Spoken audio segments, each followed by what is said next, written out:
So guys, after discussing the Colles as well as the Smith fracture, okay, we discussed Colles fracture as well as Smith fracture, okay. So what was the thing which I told in Colles fracture, guys? So repeat. So what was the thing which I told in Colles fracture, guys? In Colles fracture I told you that the radial head or the radius bone is directed upwards, but the radial head is directed downwards, right? So as you can see here, this is the radial head that is directed downwards in case of Colles, okay. But whereas in Smith fracture, the radial head is directed upwards. In case of Smith fracture, the radial head is directed upwards, okay. So that is the important thing that you need to know. And after that, there is one more pathology here. Now this pathology is called as Maid-Lung deformity. This pathology is called as Maid-Lung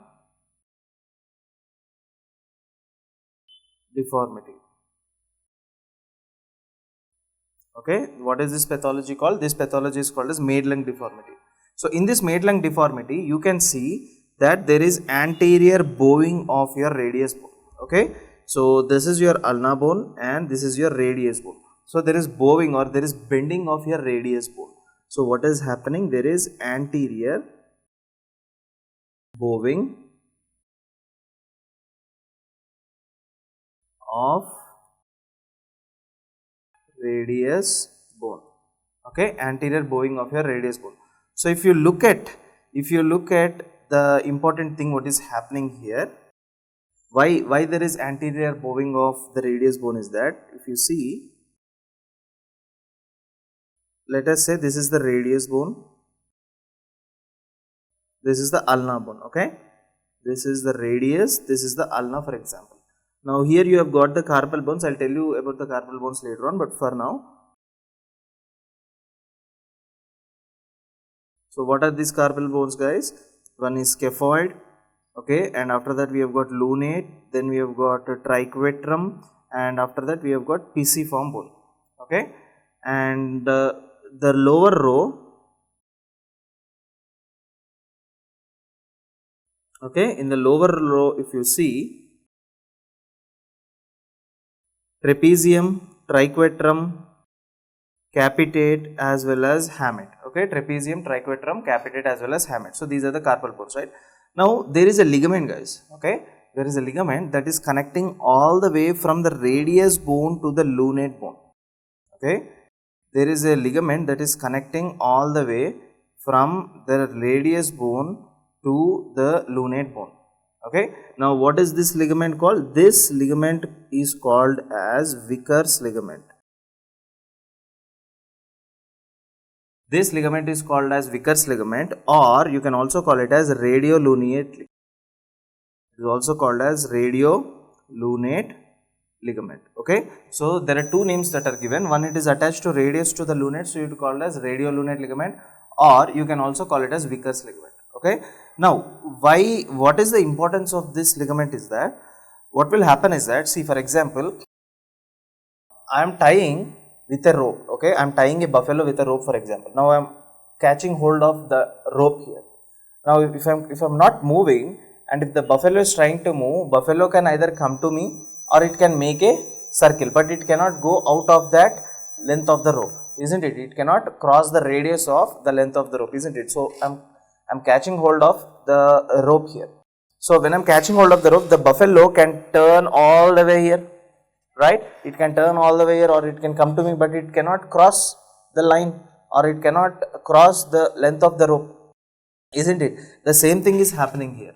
So when this radiolunate ligament or 𝐒𝐻𝐫𝐞 ligament is attached to the lunate and it is catching hold of the radius bone, so what will happen is that the radius bone will take a turn like this. So that is the reason why the radius bone is anterior bowing of the radius bone, okay. Now if you look at what are the carpal bones that are located, if you look at what are the carpal bones that are located here, look here, guys. So this is your radius, this is your ulna bone, okay. Now look at the carpal bones here. So we have got 1, 2, 3, 4. Next row we have got 5, 6, 7, 8. So how many carpal bones are there? Completely 8 carpal bones are there. Now what are these carpal bones here? If you see, what are these carpal bones? Look here. scaphoid, lunate. I'll write them. Okay. So how do you remember these carpal bones? She likes to play. She likes to play. All of these are of one row. Next, try to catch her. So how many carpal bones which we have? We have completely 8 different types of carpal bones. Okay, how many carpal bones? We have got 8 different types of carpal bones. Now in these 8 different types of carpal bones, what are the names of each and every carpal bone? The first carpal bone is called as scaphoid. Okay. Next, L stands for lunate. L stands for lunate. T stands for triquetrum. T stands for triquetrum. Next, P stands for pisiform. Pisiform bone. And next, another T stands for trapezium. Next, we have got trapezoid and capitate and finally hamate. Okay. So, these are the 8 different types of carpal bones which we have. So, how do you remember? She likes to play, try to catch her. So, she likes to play is in the proximal row, and next you have got distal row, right? So, this is your proximal row and this is your distal row. Okay. So, proximal row and distal row carpal bones are this. So, completely 8. So, completely 8 different types of carpal bones. Now, out of these carpal bones, there are very few important statements that you need to know, that this scaphoid bone, whatever is there, this is the most common, okay, scaphoid bone, whatever is there, this is the most common carpal bone to undergo fracture. So, if I ask you what is the most common carpal bone fracture, most common carpal bone if I ask you what is the most common carpal bone fracture, then this would be scaphoid. Scaphoid is the most common fracture of the carpal bone. Now, if I ask you what is the second most common, then second most carpal bone fracture. What is the second most carpal bone fracture? That will be lunate. So, lunate is the second most commonly fractured carpal bone. Okay, that is the lunate. And another important thing is that which carpal bone has got a hook? Yes, carpal bone which has a hook. So, what is the carpal bone that has got a hook, guys? So, H stands for, yes, H stands for hamate. So, hamate is the carpal bone which has got a hook. Okay, right? Next important thing is that, next important question that is being asked in the exams is that most common fractured carpal bone we have discussed. Now, we have to discuss most common dislocated carpal bone. So, what is the most common dislocated carpal bone? So, the most common dislocated carpal bone will be your lunate. Most common dislocated carpal bone will be your lunate. And if someone asks you what is the largest carpal bone out of 8, what is the largest carpal bone? Yes, the largest carpal bone will be capitate. The largest carpal bone will be capitate. Okay. Next important question that can be asked is, what is the first carpal bone to undergo ossification? Right. So, what is the first carpal to undergo ossification? What is the first carpal bone to undergo ossification, guys? Yes, that will also be capitate. Capitate is the first carpal bone which undergoes ossification. Okay, and one more important question is that most commonly fractured bone in the body is clavicle. All of you know, but let me write it. Most common fracture in the body, in your entire body, which bone is most commonly fractured? So obviously the answer would be clavicle. clavicle is your answer. Okay, so this box, whatever is there, whatever I have written here guys, this is pretty important because many questions can be asked. The one-liner questions can be basically asked from this context which I have written it down. So it is better worth repeating whenever you are studying these things. Okay, next important thing is that so you can see here the ligament, right? What is this ligament which you can see here guys? This ligament over here, this is called as the annular ligament. Okay, where is the annular ligament? Annular ligament is to the head of the radius. Okay, so annular ligament is located to the head of the radius. Now what will happen is that when you are catching hold of a baby, okay, usually the age group between 1 to 4 years, what you do is that if you are catching hold of the baby and suddenly lifting him up, so when you are catching hold of the baby and suddenly lifting him up, then what will happen is that this ligament will undergo displacement. Okay, as you can see here very clearly, the ligament is undergone displacement. So this is called as subluxation of annular ligament. What is this called? This is called subluxation of annular ligament. Okay, so this kind of subluxation of annular ligament is called as nursemaid elbow. What is this called? This is called as nursemaid elbow.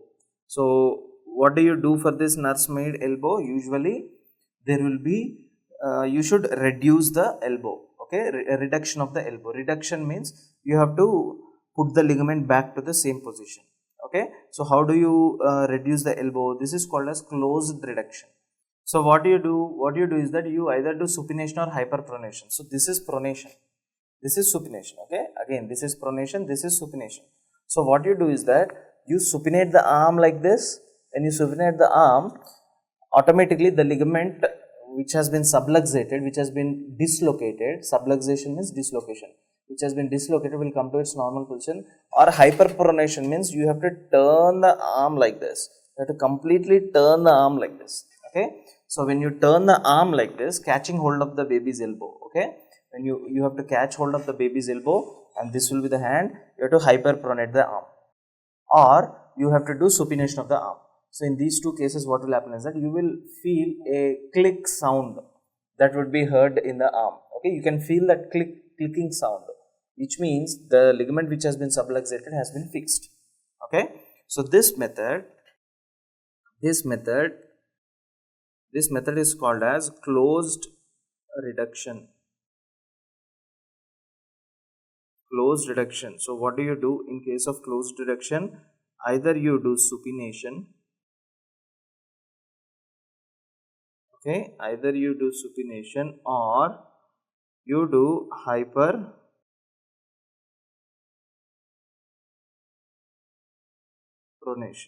Supination or hyperpronation. And which age group is this common, guys? This is more common in case of it is more common in case of age group of 1 to 4 years. So this is what is called as your nursemaid's elbow. Okay, now let us discuss about the muscles here. Okay, now let us discuss the different kinds of muscles.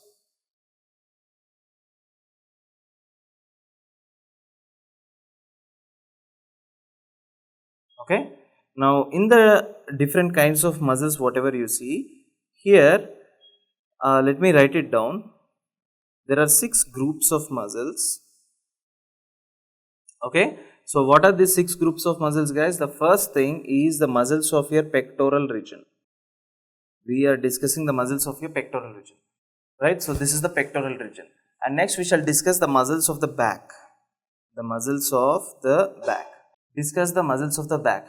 Okay, and after that we shall be discussing the muscles of the scapular region. And we shall discuss the muscles of arm, the muscles of forearm,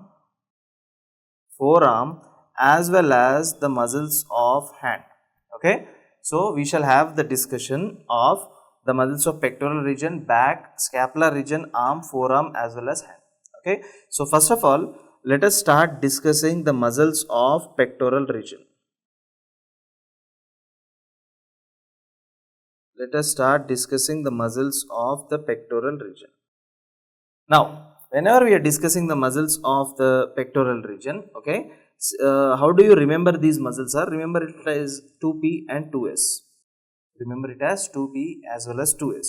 What is 2P? 2P, P in the sense pectoral muscles. So, 2 P's, it means one pectoralis muscle is major, one is minor, isn't it? So, pectoralis major, another one is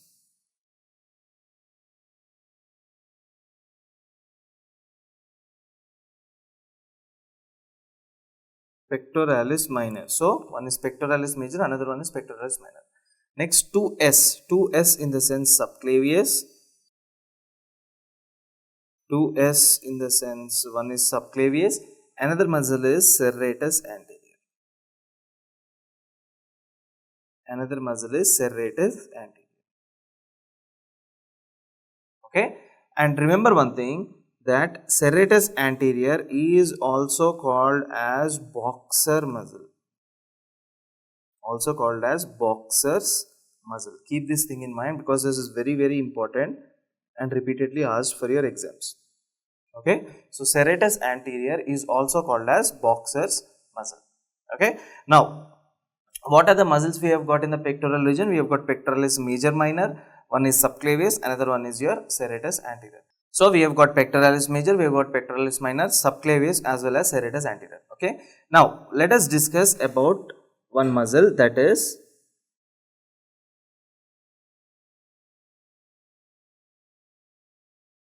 pectoralis major. Okay, let us discuss about pectoralis major. Now in pectoralis major, what are the important things you need to understand? So look here.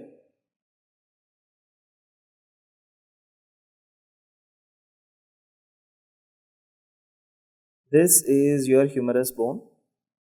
Okay, this is your humerus bone. Let us say that here you have got your sternum, right?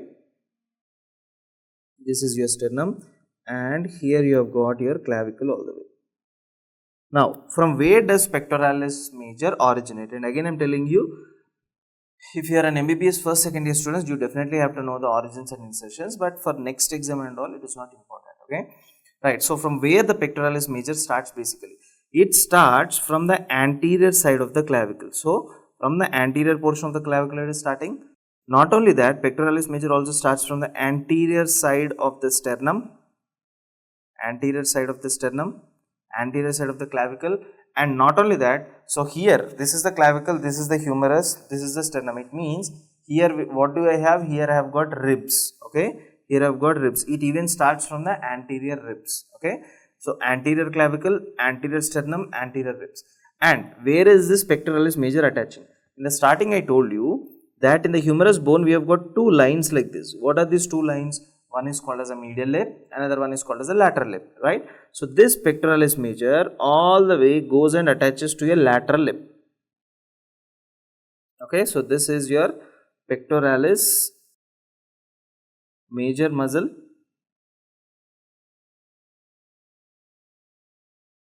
So this will be your pectoralis major muscle that is attaching to your lateral lip. Okay, so this is the pectoralis major that is getting attached to the lateral lip.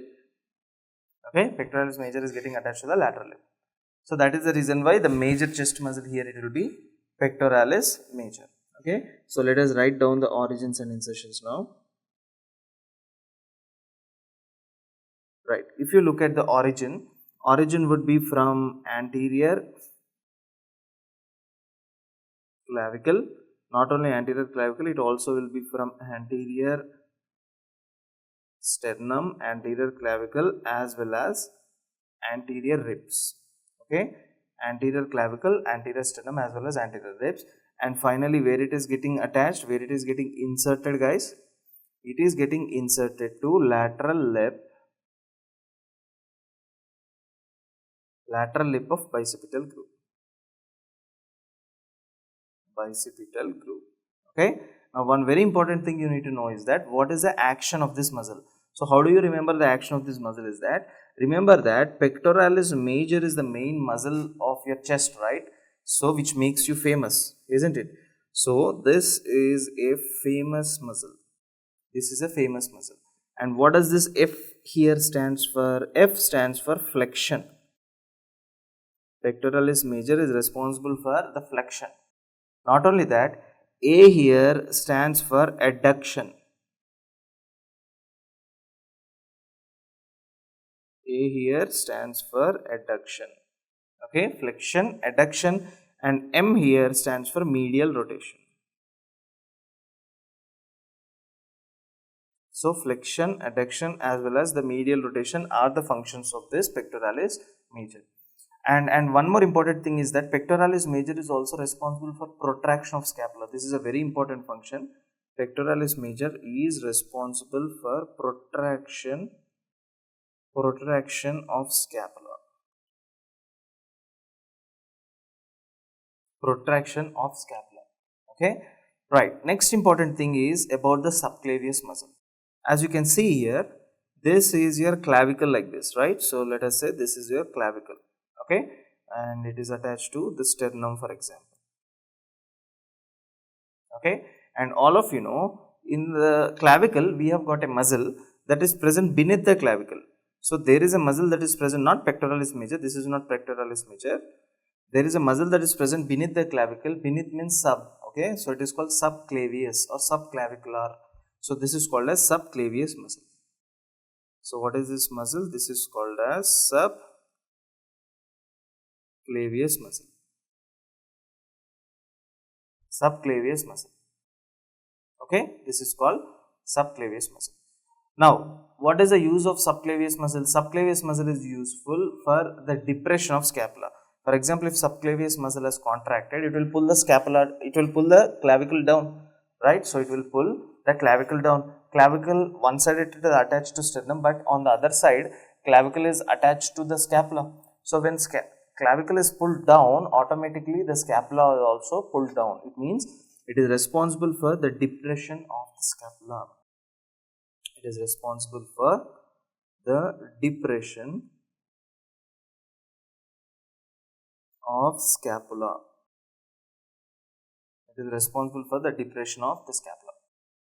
And next important thing is that, so as I have already told you, pectoralis major is responsible for protraction of scapula and subclavius is responsible for the depression of scapula. And next thing is serratus anterior. So serratus anterior is also called boxer's muscle. Okay, so we have discussed so far, guys, pectoralis major, right? We have discussed about pectoralis major. Pectoralis minor is just behind the pectoralis major. Okay, we have discussed subclavius, and finally we are discussing about the serratus anterior muscle. So as you can see, these group of muscles here, these are called as serratus anterior muscle. Okay, so this group of muscle over here, this is called as serratus anterior muscle on either sides, right? So this is your serratus anterior. This is your serratus anterior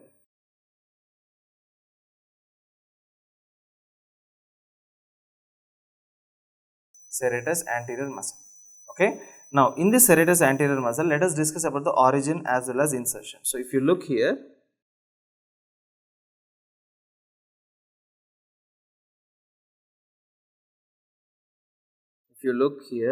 here we have got ribs, right? So this is, let us say, this is the first rib, this is the second rib you have got, this is the third rib you have got, this is the fourth rib, and there are many ribs all the way down like this. Okay, and you even have got your scapula in this way. Now here we have got, let us say these are the 8 ribs. So origin of the serratus anterior is coming from the anterior 8 ribs.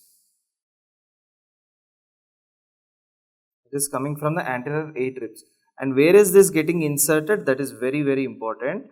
So insertion is very important. Okay, where it is getting inserted, look here. So this serratus anterior has got some fibers that are attached to the superior angle of scapula. it has got some fibers that are attached to the medial border of the scapula, it has got some fibers that are attached to the inferior angle of scapula. So where are they attached? Superior angle, right, as well as medial border as well as the inferior angle. So superior angle,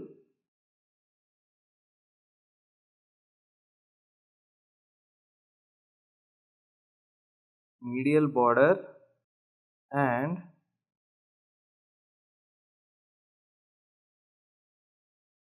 inferior angle. Okay, so they are attached to superior angle, medial border as well as inferior angle. Okay, so this is your serratus anterior muscle. And one very important thing you need to remember here, one very important clinical point, that if the serratus anterior muscle, okay, basically this serratus anterior muscle is supplied by a nerve called as long thoracic nerve. Long thoracic nerve. Okay, it is supplied by long thoracic nerve. Now by chance, if this long thoracic nerve is damaged, if the long thoracic nerve is damaged, now how it is damaged? How it is damaged is that during boxing, if someone gives a blow to your lateral side of the chest here, then what will happen is that this long thoracic nerve might be damaged. So whenever there is long thoracic nerve that will be damaged, there will be paralysis of what? Serratus anterior. So there will be paralysis of serratus anterior, and that would lead to winging of scapula.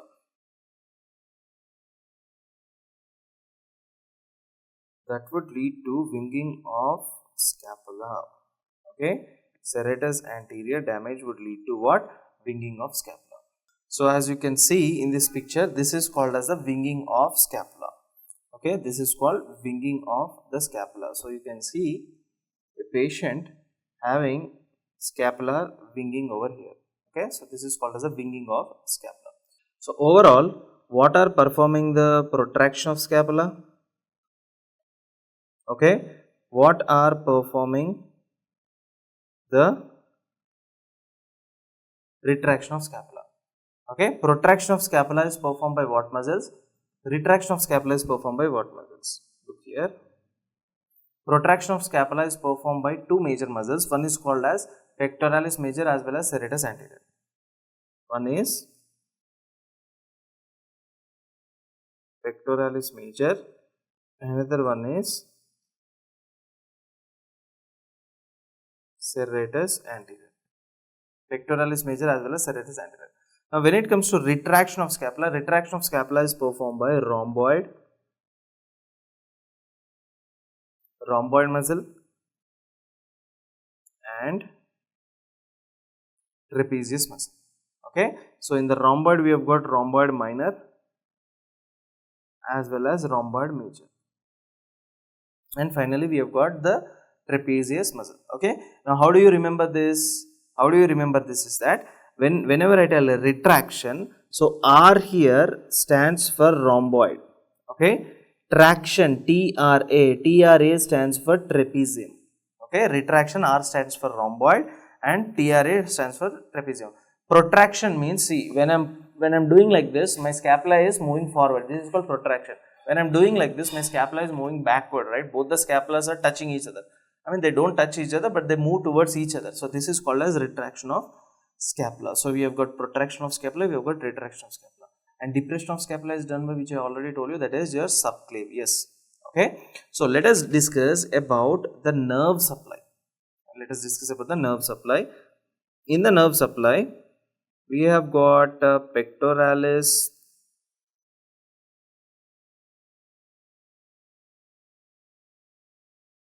we have got pectoralis major, we have got pectoralis minor, okay, and we have got subclavius and serratus anterior. Pectoralis major, pectoralis minor, subclavius as well as serratus anterior. Okay, now when it comes to pectoralis major, minor, subclavius as well as serratus anterior, how do you remember the nerve supply? All of you know the alphabets, right? So let us write here L, M, N, O, P, Q, R, S, T, right? So it goes on. So what does L stand for? L stands for lateral as well as medial pectoral nerve. L stands for lateral and medial pectoral nerve, lateral and medial pectoral nerve. M stands for medial pectoral nerve. M stands for medial pectoral nerve. N stands for nerve to subclavius. N stands for nerve to subclavius. And finally, O stands for long thoracic nerve. Need not to tell because I already told you serratus anterior is supplied by long thoracic nerve. Long thoracic nerve.